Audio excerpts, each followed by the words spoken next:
Welcome back to Louisville Now. I'm Gary White with Louisville Metro TV. I'm here with Katie Cook, who is with Louisville Parks and Recreation, and we're at the Algonquin Water Park, right? Yeah. I was calling it a pool, but it's so much more than a pool. It is, It is a yeah. water park. It's an experience, really.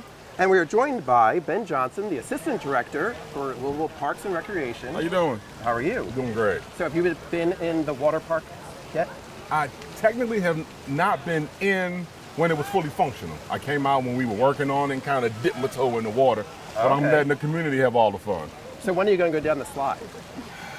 I promise to go down before the season ends. There you go. Okay. We want to get video of that. We'll put Yeah. that on our social media. Wow. Now I have to. Katie will make sure I Exactly. do. Yeah, Yes. I work with Ben in the same office. I'll make sure he gets out here. That's great. One thing we want to talk about on today is about the clear bag policy that is going on for the Louisville, the pools here in Louisville. Can you tell us a little about that? Yeah, absolutely. So what we're doing with the clear bags is it's just a safety measure. And if you think about it, it's something that's been in the public literally since 2000. And 9/11 brought some of that on. But the clear bag policy helps make sure we keep everybody safe. You also want to make sure people don't bring in things that they shouldn't, and not necessarily that are dangerous like weapons, but other things you can't bring, like food in a certain area. You can't bring glass containers, things like that. So we just want to keep everybody safe, and also it helps expedite entry because sometimes it can get quite busy. Yes. And so people can just bring their own bags. They don't have to buy Skirting bags from the parks, right? Well, we don't sell them, but what we did do, we wanted to sort of grandfather the policy in. So if you've been a regular and came earlier in the season, we actually gave some out because again, we wanted to support the public. But again, clear bags are available pretty much anywhere at this point. Okay, and that's for all the pools. It's for the pools and the water park. parks. Exactly. Exactly. The pools and the water parks, right? Right. Okay, so we want to talk about some of the new pool and water park projects that are in the offing, right? Right. We have some more that are going to be coming. This one opened this year, but Correct. what's coming up?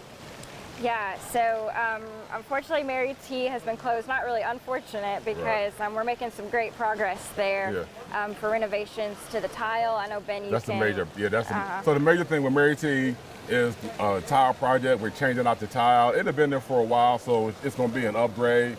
And I'm a cook. They said you can't bake a cake without breaking some eggs. So we had to shut it down so we can make some improvements. We're doing some other minor modifications and some painting and things like that. Now, as far as our other water park that's going to be in Camp Taylor, extremely similar, a little bit smaller, but that was supposed to open this year. We got called up, the contractor, we had some crazy weather this year. We had the freeze and we had the rain, so they got behind. But it should be completed this year. Not in time to open, but in time to be tested. So next year we won't miss a beat. It'll open right on time. And also, looking for the silver lining, we learned some things operating Algonquin that next year we won't have those growing pains at Camp Taylor. That's great. Okay, so that's the Mary T. Maher, right? And then with the Camp Taylor, when is that going to be? That'll be open next year for sure. Absolutely. Okay.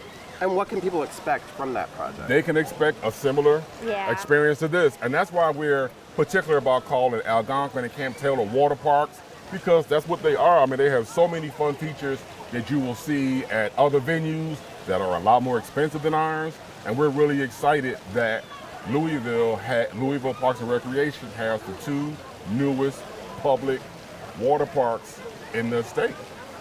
So a lot of exciting stuff going on with Louisville Parks and Recreation at the pools and the water parks.